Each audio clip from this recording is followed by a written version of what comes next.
Bonjour tout le monde et bienvenue à une nouvelle vidéo questions-réponses avec moi aujourd'hui.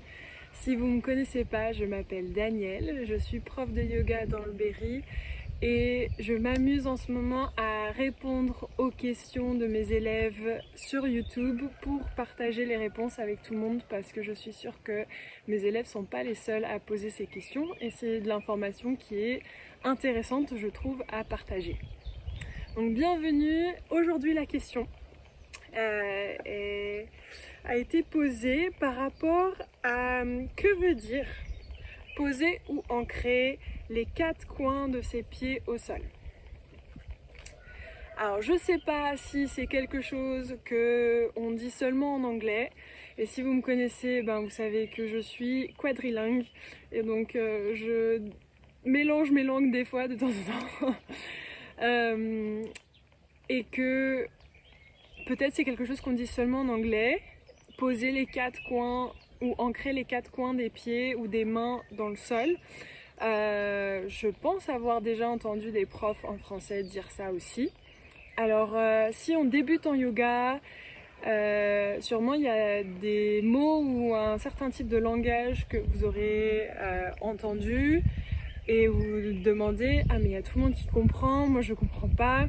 Et c'est pas grave, ça fait partie en fait de l'expérience aussi dans le yoga parce qu'il y a des clés, des mots et des phrases clés qu'on va répéter souvent dans les cours pour faciliter en fait la fluidité d'un cours et pour que ça soit plus simple en fait après de comprendre.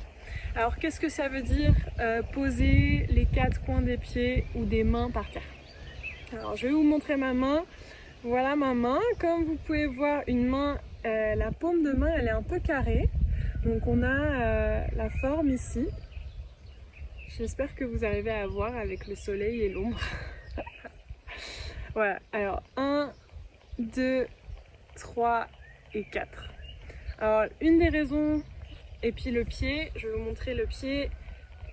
Ici mon pied, alors c'est la même chose, c'est la base du gros index, la base du petit doigt et puis la base du talon ici des deux côtés. Puis après derrière on ne touche pas, mais ici en bas. Donc pourquoi est-ce qu'on dit ancrer ou poser les 4 coins des paumes de main ou des pieds dans le sol? En fait c'est parce que en yoga, la majorité des postures, on les construit du bas jusqu'en haut. C'est-à-dire que n'importe quelle posture qu'on va faire, que ce soit une posture au sol ou une posture d'équilibre debout, il faut d'abord commencer avec sa base, sa fondation, ancrer le pied et puis après construire cheville, genoux, hanches, les épaules par-dessus les hanches, voilà, tout ça jusqu'en haut de la tête ou si jusqu'au bras si on a les bras levés.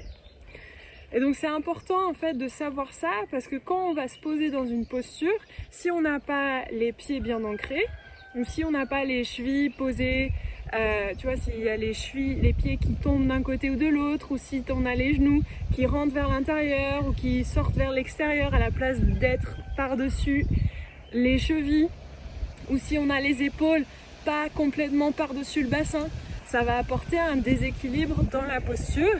Et en fait, au fur et à mesure, les muscles vont mal se construire.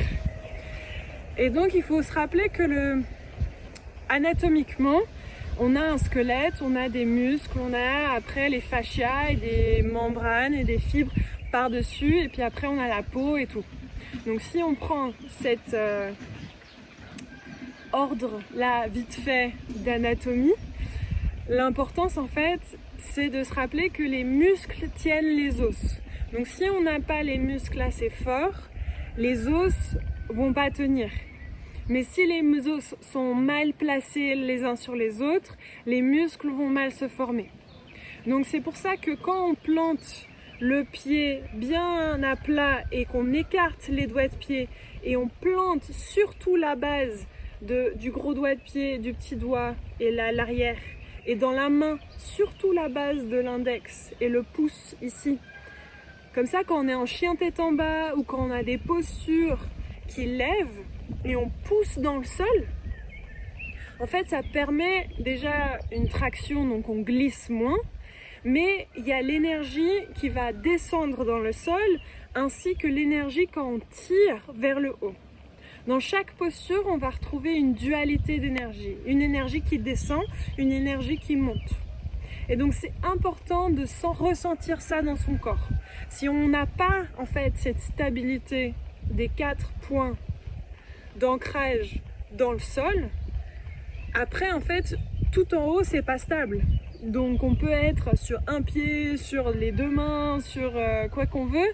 Si on n'a pas ça d'ancrage, en haut c'est pas bien. C'est comme si on construisait une maison. Si ta fondation elle est pas bien faite, ben à la fin en fait elle va pas tenir ta maison.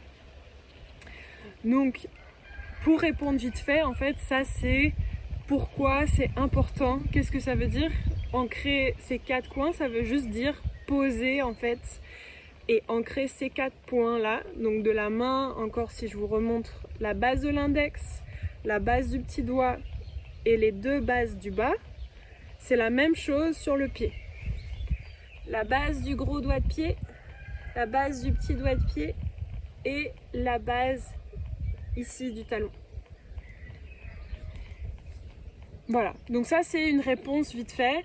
Après je pourrais élaborer sur ce thème d'ancrage et pourquoi en fait on a besoin de tirer dans les postures. Je pense que c'est pour une autre vidéo. Mais voilà, rappelez-vous que pour bien se sentir stable dans une posture, pour bien s'ancrer dans le sol, il faut construire du bas jusqu'en haut. Il faut construire les os les uns sur les autres. Et ensuite, c'est les muscles qui vont aider à stabiliser et à renforcer. Stabiliser, c'est pas un mot français. Je sais pas. Renforcer le corps petit à petit tout autour en fait des articulations et tout ça. Donc dépendant de la posture qu'on est en train de faire, ça va demander une ajustation pour que on puisse une ajustation et ça demande ajuster le corps pour qu'on puisse trouver l'équilibre aligné en fait de notre corps. Voilà, donc ça c'était ma petite réponse pour cette question d'aujourd'hui. Si vous avez d'autres questions par rapport au yoga, ce que les profs vous disent ou ce que vous entendez dans des cours ou sur des vidéos, n'hésitez pas à les partager avec moi, ça me ferait plaisir de répondre à vos questions. Et à bientôt!